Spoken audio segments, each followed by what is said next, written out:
The more I heal, the more I really look at personality, right? And again, personality is all about, from what I understand, these three main elements of thought, feeling, and behavior, right? Those three things create personality.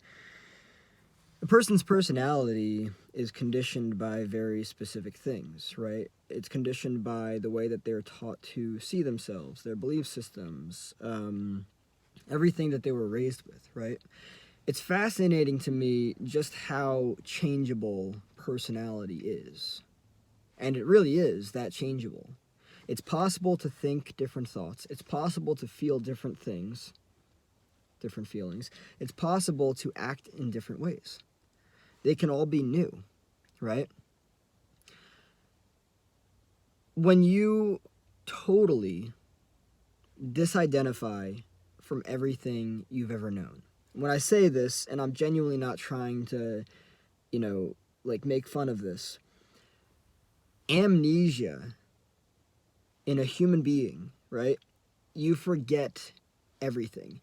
I think about the person, usually an elderly person, that is driving down the road and it's been announced on the news to identify this person and make sure that this person gets back home safely because they don't know who they are anymore. They don't know where they came from. They don't know their family. They're literally they could be driving from, I don't know, New York to California, and they don't even realize what it is that they're doing. But they've lost a very major, I mean, I don't know how accurate it is that they've lost it, but for the time being, it's episodic, from what I understand. It's amnesia. They don't know who they are anymore. They don't know who they're related to. They don't know what they're related to. They don't know what makes them them, right? Now, from what I've learned, you can actually experience amnesia, or in other words, the loss of self, the loss of personality. You can actually disidentify from who you are entirely, therefore, to not be attached to all of the things that you've been attached to forever, right? If your personality is a certain way, you can actually disidentify from that personality. You can.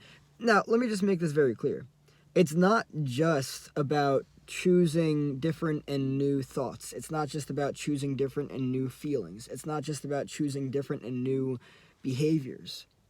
It's actually about forgetting who you are as a person. I mean, think about it. On a day-to-day basis, we literally wake up based on yesterday. A majority of the way that we live our lives is based on who we remember ourselves to be, what we remember ourselves to be. All of that can be disidentified from. We can take our awareness off ourselves and our personalities and the things that are known and familiar to ourselves.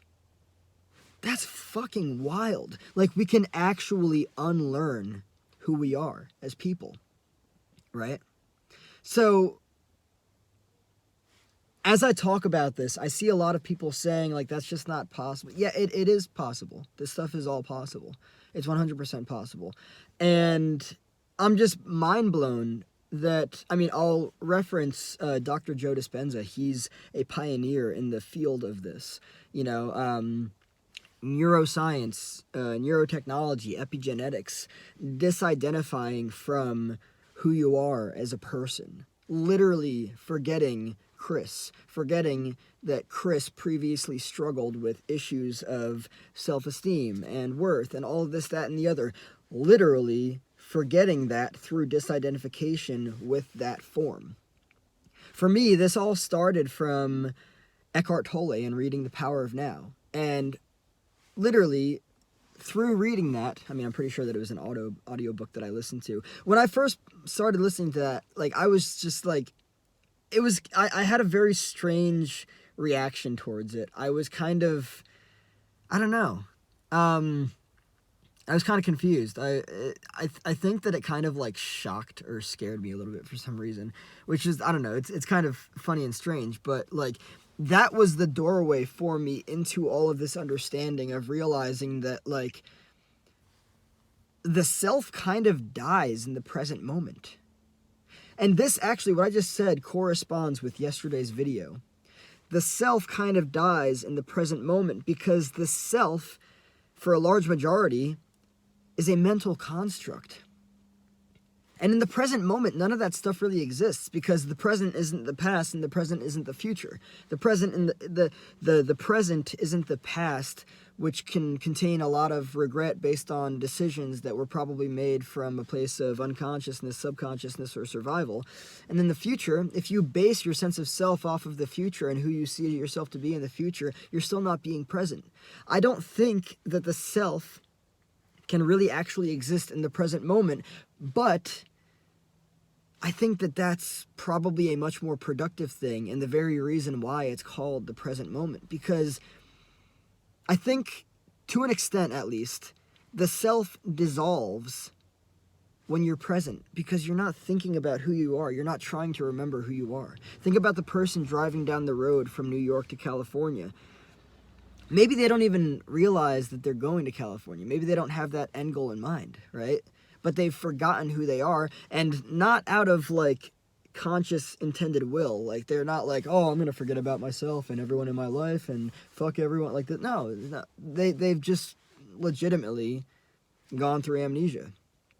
But a person can disidentify. They can take their focus and their awareness off of themselves, and they can actually, I believe that this is called the frame technique. You can focus your awareness on the space around you and actually disidentify from yourself, right? And of course, this is much more better and readily achieved through meditation with a lot of energy and conscious awareness. But like, and I've heard in at least one interview, I believe it was Bob Proctor talked about this. Fascinating dude, investor, spiritualist, all that kind of stuff. And I already know this to be true, obviously, but like we're not our names.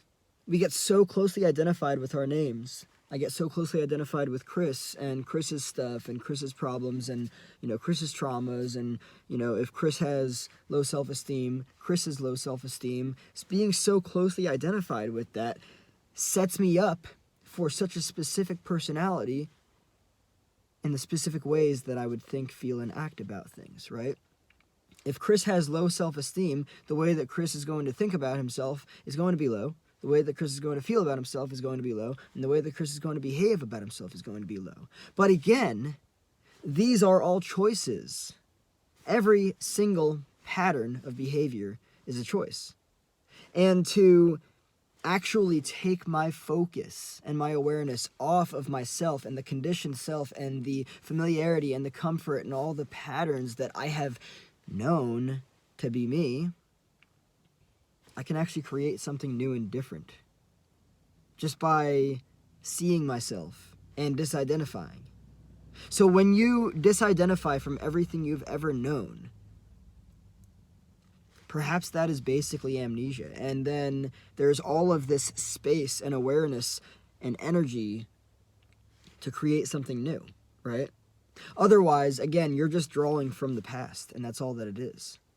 I think that that's wild, right?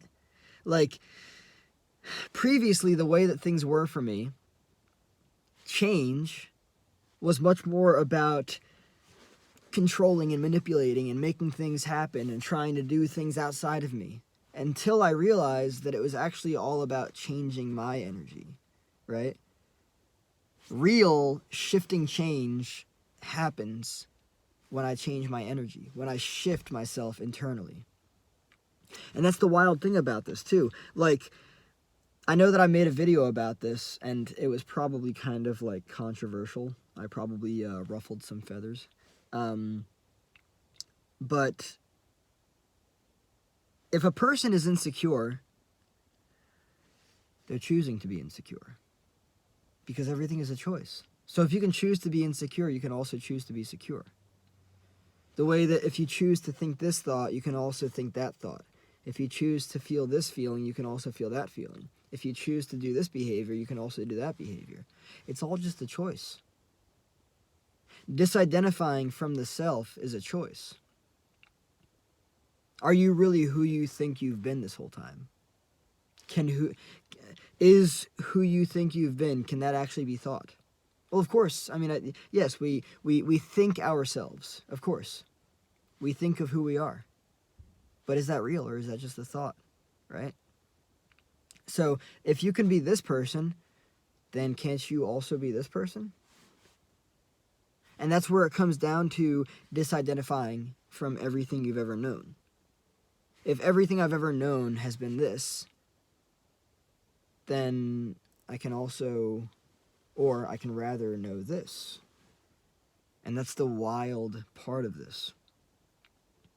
And a person can disidentify from everything they've ever known. It might take a lot of time and a lot of awareness and energy, but they can. And of course, the familiar patterns of the mind keep us locked into an identity.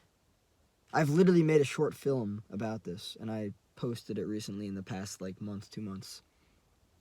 It was called Breaking the Identity Lock. We're literally locked inside of an identity. And if we're not aware of it, that's an even more different story. But we are. We're locked inside of an identity. But we can disidentify from that identity and everything that we've ever known. It's wild.